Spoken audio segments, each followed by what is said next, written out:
इसे आपने अभी बनाकर नहीं खाया तो फिर पूरे साल पछताना पड़ेगा, क्योंकि आपको इसे बनाने का ऐसा मौका दोबारा से नहीं मिलेगा, क्योंकि इसी मौसम में इसे बनाकर खाया जाता है। इतनी क्रीमी गाढ़ी मलाईदार रेसिपी है कि जिसका लजीज स्वाद आपकी ज़ुबान को भा ही जाएगा। और बनाने में तो पूछिए ही मत, क्योंकि मैं क्या ही बताऊं, 12 मिनट में बनकर के तैयार होने वाली ऐसी रेसिपी जिसमें ना तो पहले से कोई तैयारी करनी है, बिना किसी ताम झाम के कम समय में ही ये फटाफट बनकर के तैयार हो जाती है। इसलिए इस बात की मैं गारंटी लेती हूँ कि आप इसे कटोरियाँ भर भर कर खाएंगे। तो चलिए बिना देर किए जल्दी से हम इसे बनाना शुरू करते हैं। पर सबसे पहले हेलो एवरीवन, ईट एमिशस पर आपका स्वागत है।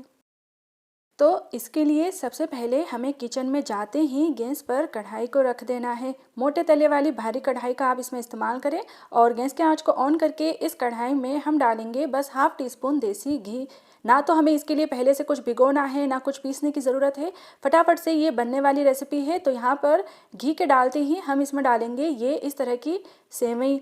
ये मैंने आधा कप ली है। ये अनरोस्टेड यानी कि बिना भुनी हुई सेवई होती है, वाइट कलर की होती है। ये ज़्यादातर इसका इस्तेमाल नमकीन सेवई बनाने में किया जाता है। तो इस रेसिपी के लिए ये वाली जो सेवई है उसी का इस्तेमाल करना है। भुनी वाली जो नायलॉन सेवई आती है उसका इसमें टेस्ट थोड़ा सा अलग आता है। तो इस सेवई को हम क्या करेंगे कि हल्का सा घी में पहले भून लेंगे। ज़्यादा टाइम नहीं लगने वाला है, बस 1 या 2 मिनट लगेंगे। धीमी धीमी आंच पर इसको हमें भुनना है। और जब आप देखें कि इस तरह का इसका कलर हो जाए तब तक हमें इसको भुनना है। यहाँ पर हल्की सी इसमें से खुशबू आने लगी है और इसका कलर आप देखिए, इससे ज़्यादा डार्क नहीं करना है, नहीं तो फिर ये सेवई जल सकती है। बस ये अच्छे से भुन गई है। तो अब हमें इसमें डालना है दूध। तो यहाँ पर हम इसमें डालेंगे 4 कप दूध, यानी कि 1 लीटर दूध। अब क्योंकि ये मीठा बनने वाला है तो मैंने यहाँ पर कच्चा फुल क्रीम दूध का इस्तेमाल किया है। और वैसे भी इस रेसिपी के स्वाद बढ़ाने के आगे मैं आपको 3 तरीके बताने वाली हूँ और तीसरा वाला तो सबसे ही बेस्ट है। यहाँ पर सारा दूध मैंने इसमें डाल दिया है। अब जितनी देर में दूध गर्म होगा उतनी ही देर में इसमें सेवई भी अच्छे से पक जाएगी। तो यहाँ पर एक ही साथ हमारे 2 काम हो जाएंगे। इस दौरान हमें इसमें चम्मच चलाते रहना है। और अब आप सबसे पहला तरीका देख लीजिए इस रेसिपी के टेस्ट को बढ़ाने का, जिसके लिए हम लेंगे यहाँ पर 1/4 कप काजू और इनको हमें पीस लेना है। इसमें जब हम इस तरह से काजू का पाउडर बनाकर डालेंगे तो इसका स्वाद बहुत ही ज़्यादा अच्छा आएगा, रिच हो जाएगा, साथ ही साथ क्रीमी और डिलीशियस हो जाएगा। और हमें इसमें ना तो क्रीम डालने की ज़रूरत पड़ेगी, ना मावा डालने की ज़रूरत पड़ेगी, ना ही मिल्क पाउडर। और इसको गाढ़ा करने के लिए भी कॉर्नफ्लावर या अरारोट किसी भी चीज़ का इस्तेमाल करने की ज़रूरत नहीं है। यहाँ पर सारा जो काजू का पाउडर है हमें इसी टाइम डाल देना है, क्योंकि अभी दूध ठंडा है तो इसमें काजू का पाउडर अच्छे से मिक्स हो जाएगा और इसके लम्स नहीं बनेंगे। मुझसे तो इसे खाने का ज़्यादा इंतज़ार ही नहीं हो रहा है, तो मैंने तो फटाफट से गैस की आंच को तेज़ पर किया और इसका इस तरह का एक अच्छा सा उबाल ले लिया। यहाँ पर आप देखिए हमारी जो सेवई है वो भी अच्छे से सॉफ्ट हो गई है। इसमें जब सेवई इस तरह से सॉफ्ट हो जाए उसके बाद ही हमें इसमें चीनी ऐड करनी है। तो क्योंकि सेवई अब अच्छे से सॉफ्ट हो गई है तो अब इसमें बाकी की चीज़ें हम आराम से डाल सकते हैं। तो यहाँ पर मैंने ली है सिर्फ 2 टेबल स्पून चीनी। इसमें मिठास की कमी ना हो जाए सिर्फ उसी लिए ही हमें इसमें चीनी ऐड करनी है, क्योंकि मीठा करने के लिए इसमें हम 2 अलग चीज़ों का इस्तेमाल करने वाले हैं।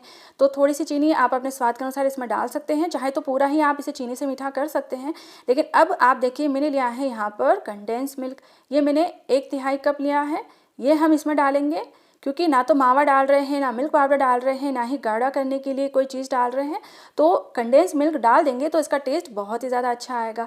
तो ये मैंने डाल दिया है। अब क्योंकि ये भी काफ़ी मीठा होता है तो इसीलिए मैंने चीनी कम डाली है। और सिर्फ इसे डालने से भी अभी ये बहुत ज़्यादा मीठा नहीं होगा, आगे दूसरी चीज़ से ये मीठा होगा। तो यहाँ पर बस इसको डालकर अच्छे से मिला लेंगे।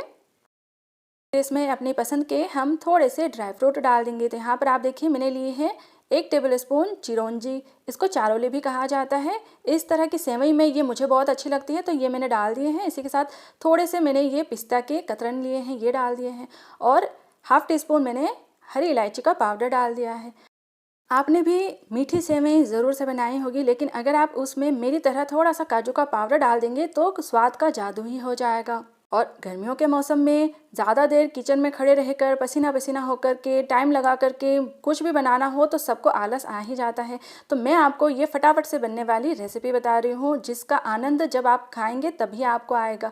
तो यहाँ पर आप देखिए हमने इसको अच्छे से पका लिया है। इसमें मुझे मुश्किल से बस 10 ही मिनट का टाइम लगा है, क्योंकि दूध को गर्म करने के बाद फटाफट से हमने इसमें सारी चीज़ें डाली है और किसी चीज़ को ज़्यादा पकने में टाइम नहीं लगता है। तो अब बस हमें थोड़ा सा इंतज़ार इस बात का करना होगा कि पहले हमें इसको अच्छे से ठंडा करना है। तो गैस की आंच को बंद करेंगे और अच्छे से पूरी तरह इसको ठंडा कर लेंगे। अब आप मिलिए इस रेसिपी के मेन हीरो से, जो कि है फलों का राजा आम। मीठा मीठा आम गर्मियों के मौसम में मिलता है और सीज़न वाले आम का स्वाद भी निराला होता है।